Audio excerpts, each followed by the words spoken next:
What, if any, information did you have prior to responding to the scene? It was very limited. The supervisor on duty called me and basically said a tour bus was shot up.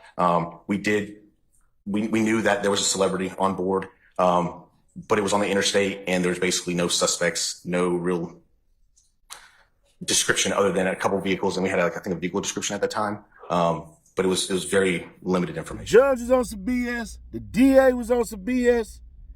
That pit bull, after he retired 40 years later, looking detective, he on some BS. Let's go.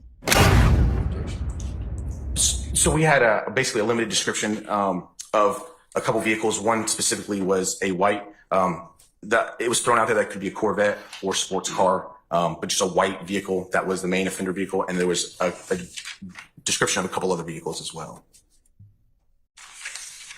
I think one was like possibly a truck or SUV, and then just the other one was just like a car, like a third just car. I don't think that we actually had a description of it. And you said that you wanted to know the celebrity. What celebrity was one of us? Overruled, sir. So Lil Wayne would be his, I guess, performance or stage name. Dwayne Carter is his legal name. There was another smaller, I think, rapper who was also on board, but not going to be nearly as well known, at least to me. But yeah, those. And do you investigate you learn outside? Let it rip. I imagine that the defense is going to be that Mr. Williams had nothing to do with any of this. The state still has to prove this act and the association of all these individuals as a part of the enterprise. This is another piece of evidence. Again, we know it's prior to Mr. Winfrey being arrested. When I look at the video, when he was arrested, he had similarly styled dreads. Based upon his booking photo, based upon some of the other photos that are closer in time, we intend to introduce some Instagram photos in which Mr. Winfrey has a very similar hairstyle. We know this video, this was posted on April 20th, 2015. So the state would infer that this video came in or around maybe early 2015 or 2014. We don't believe that this was years prior to this video being placed on the internet.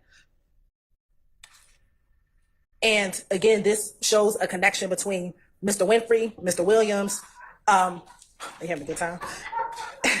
And it shows that, again, we believe that is Mr. Williams encouraging Mr. Winfrey to fire a gun at a gun range. We don't know. I mean, the voice, I mean, that would be up to, we have other pieces of information that's going to have Mr. Williams' voice, so that would be up to the jury to determine if those voices are similar, but we do believe that that is that voice. And it's my understanding that last week, Mr.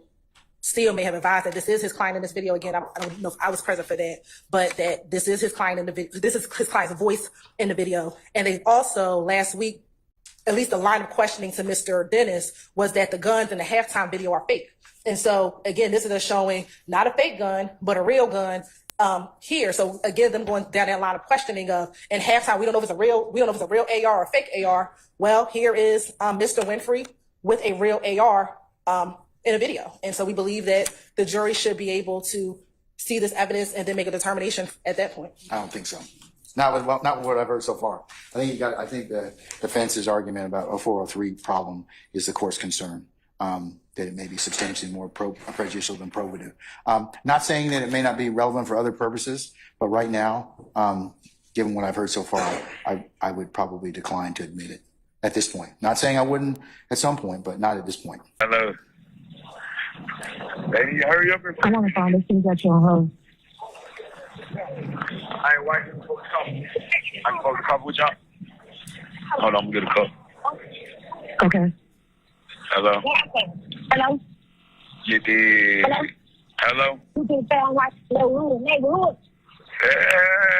Turn it. I'm not even in your motherfucking hood. You know what I'm saying? I wish you fucking me right there. I know it turned up right now. I know y'all having a ball, man. We ain't doing shit. I'm high as a motherfucker that hold me down. I said I ain't doing shit, just high, man, sitting right here holding it down. You dig what I'm saying?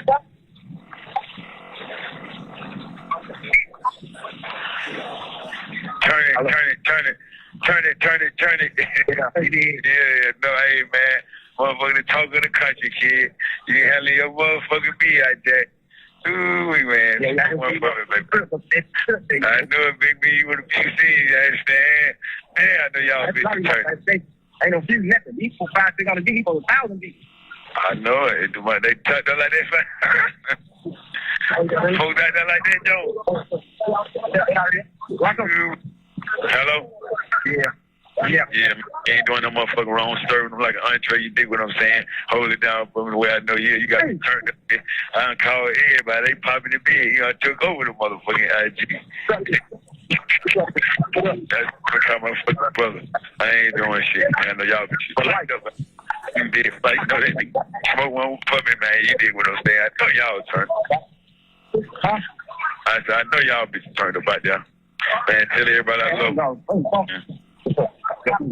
Yeah, we coming back. All right.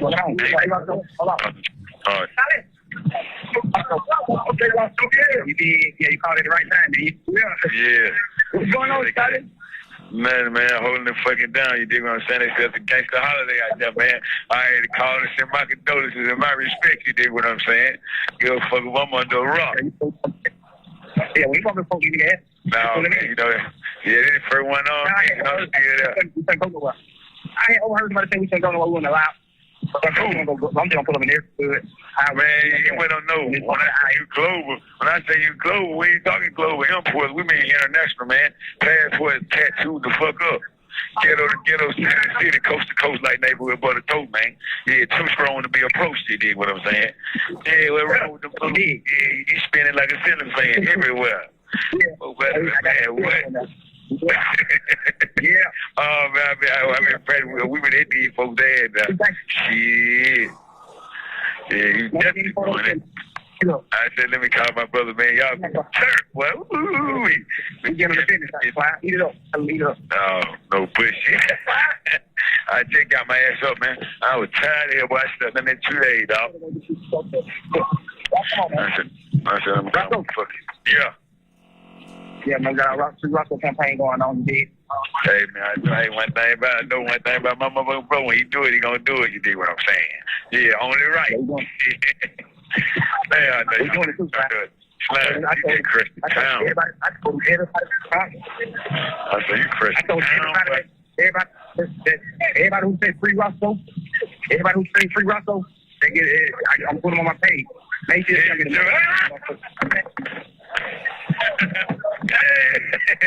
Hey, man. Serve the people, kid.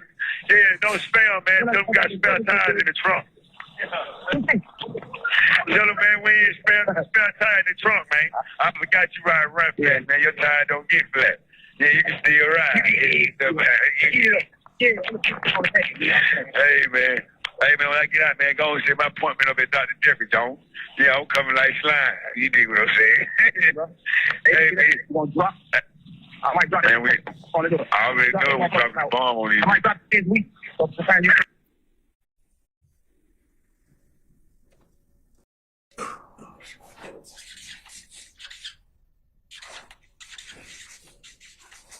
And is that the same phone number that's calling Mr. Winfrey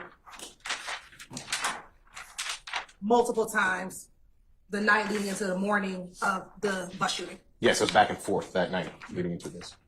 Now, did you come to learn who was the male individual that the phone was passed to on this phone call? I'd probably have to refer to my report. I can't remember off the top of my head right now. Let me ask you this question before. Can't get the question. I didn't pose it yet.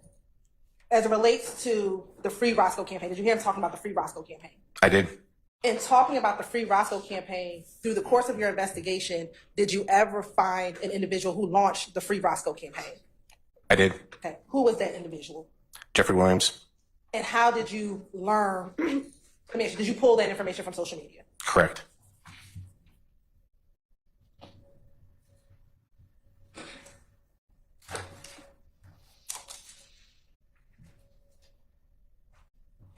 And in that call, was Mr. Winfrey speaking with someone who talked about this Free Roscoe campaign? Yes.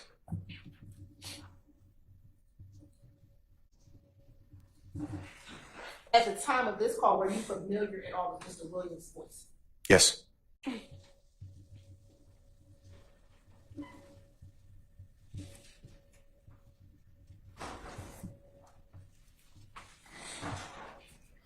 And in listening to the call, were you able to determine who that person is that Mr. Winfrey is speaking to on this call? Yes. Cool. Jeffrey Williams. Eventually. What was that? So she's kind of like, I guess, the person running the legitimate business side. And in that call, did you hear Jimmy Winfrey ask Amina to get him on some paperwork? Yes. Was that significant to your investigation? Sure, absolutely. Why?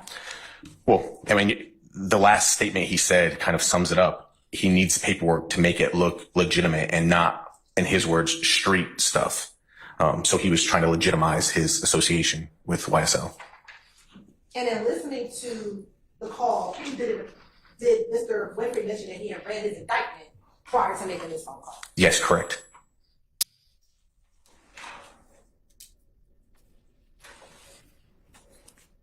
And at the time, do you know what he was charged with in the indictment? Yes, of course. What were the charges that he was charged with? So he was charged with 12 counts of aggravated assault. He was, Sure, I would object. It's hearsay. That in itself is Sorry. Go ahead. so the question was, what were the charges in the indictment? He was correct. There was 12 counts of aggravated assault. There was RICO charges. There were Street Gang Terrorism Act charges based on those predicate acts. And I think there was a domestic terrorism charge in there as well.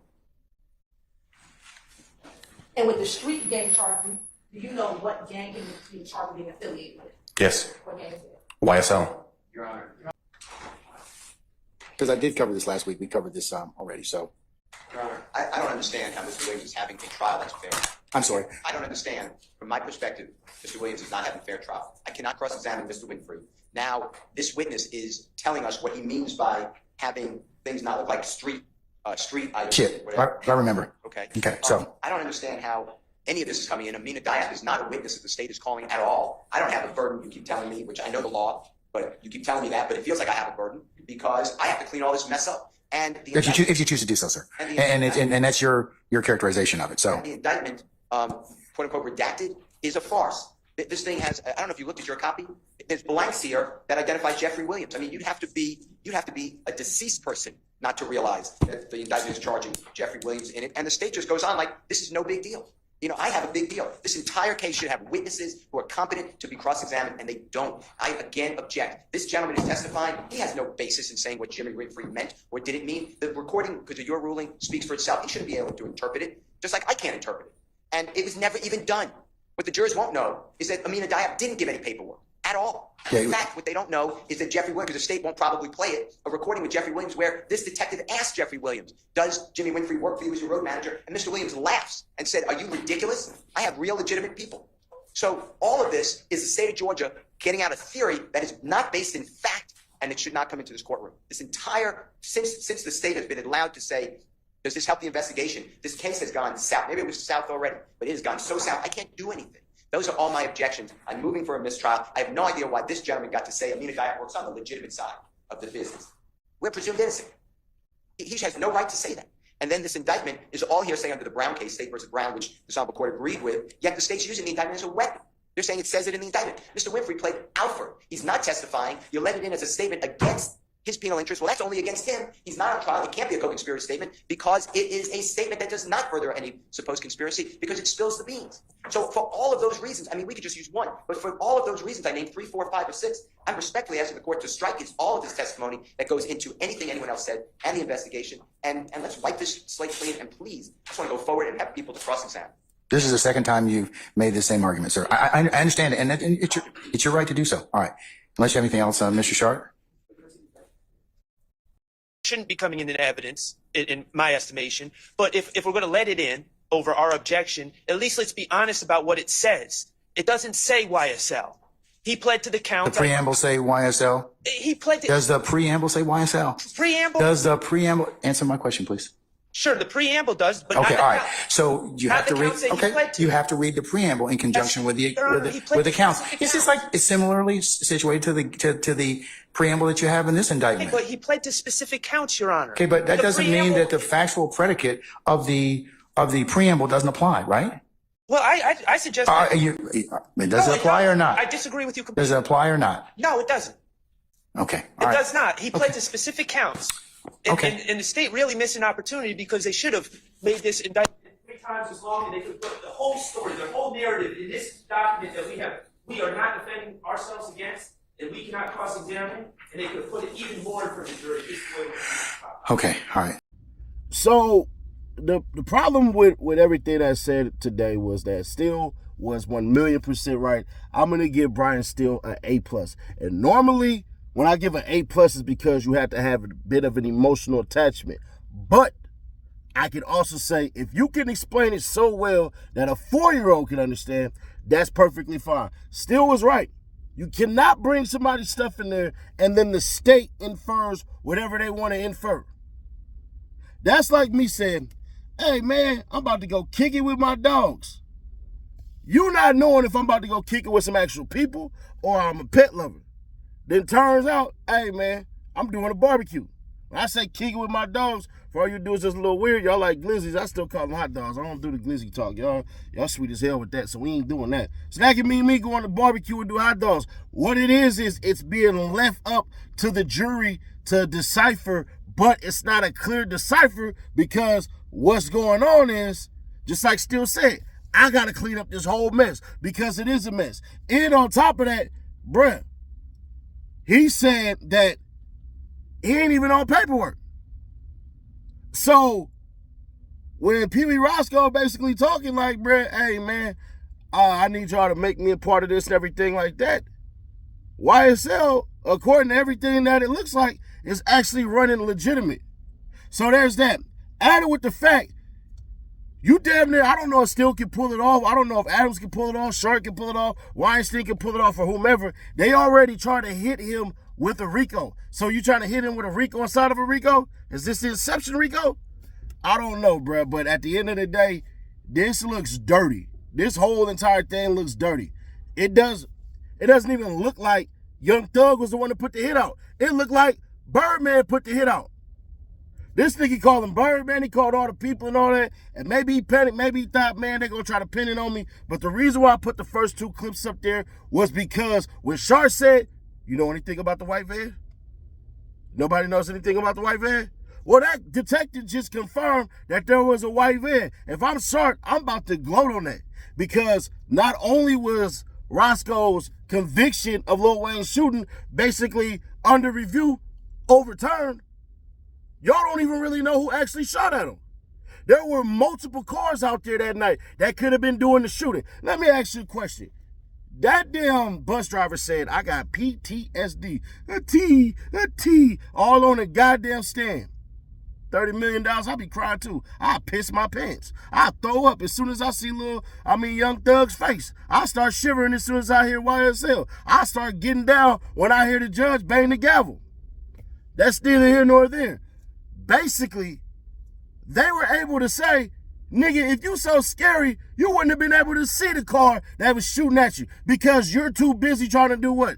Get up out the way. The guy said that there was another car. He lied, but it's allegedly 2 cars and been 2 cars the whole entire time. So we don't even know if Pee Wee Roscoe actually did the shooting. And on top of that, since when don't hood niggas say, free my homie, free Roscoe campaign? Roscoe is a known nigga.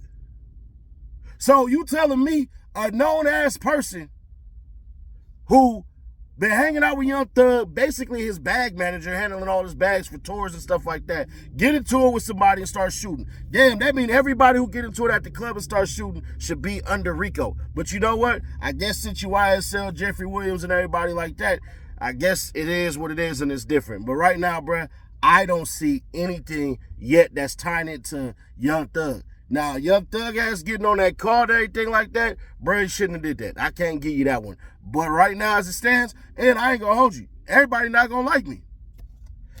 But if we gonna say, if we being unbiased, which none of y'all are, if I'm sitting back like I'm supposed to, the state actually gets an A-. I know y'all gonna be like, hell no, man. State can't. No, state is getting everything they want today. If it was the other way around, wouldn't I have to say the same thing about stealing them? So, bruh, as far as the state go, they doing their damn thing. And I ain't gonna hold you. With Miss Love out the way right now, sheesh, it's not looking good, bruh. But we gonna see, man, because once it's time for cross, I'm fairly certain they're gonna bring up the multiple cars. They're gonna bring up that Pee Wee Roscoe ain't on no type of paperwork or anything like that. He was just asking essentially for a loan because he might be an employee of Young Thugs. But we don't know. But sure to keep your people aware, subscribe, turn on the bell, stay notified, and I'll catch y'all on the next one. Sorry it was late, but you know I got business to attend to. So, hey, just doing my thing. I'll catch y'all on the next one.